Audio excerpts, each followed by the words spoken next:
What is an order? It's language. And language is very important to us in the military community. We know how to be very specific in our language because if we are not, people may die.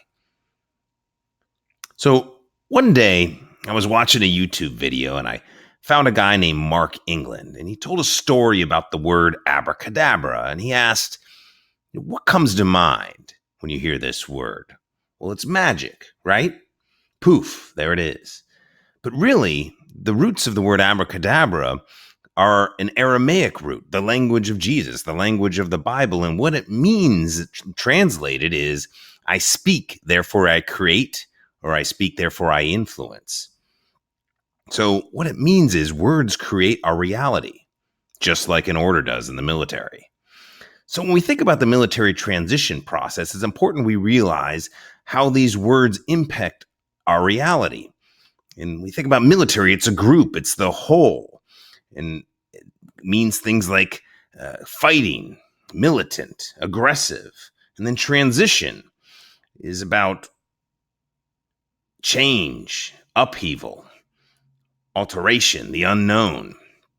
And this is what Mark would call his soft talk. And it's really bad language because it creates those scarcity-minded thoughts, and those thoughts create our reality. And the very words we are using are making this process more difficult.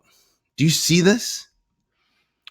So why don't we talk about the individual? Because when you come out of the military, you're not in the hole anymore. You're an individual veteran.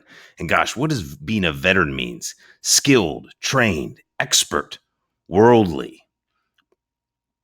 And when we think about what comes next, what do we really want in life? We want freedom, financial freedom, independence. Really what the founding fathers of America gave us, liberty. Liberty means opportunity. This is what Mark would say is solid talk. It's good language. It creates community, creates abundance, creates leadership. Something our country needs. So how much better would it to stop saying, I'm going through my military transition process? Instead, we say, I'm creating my veteran liberty opportunity.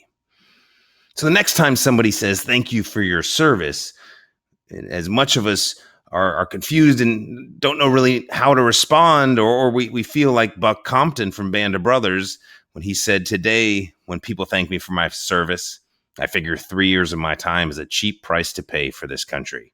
Nobody owes me a thing. So now we can say, hey, thank you, but let me tell you about my service and how I'm beginning my veteran liberty opportunity. Because it's time to stop following orders as a veteran. Instead, you should follow this hashtag Veteran Liberty, to learn more on LinkedIn about how to be involved with the Veteran Liberty movement.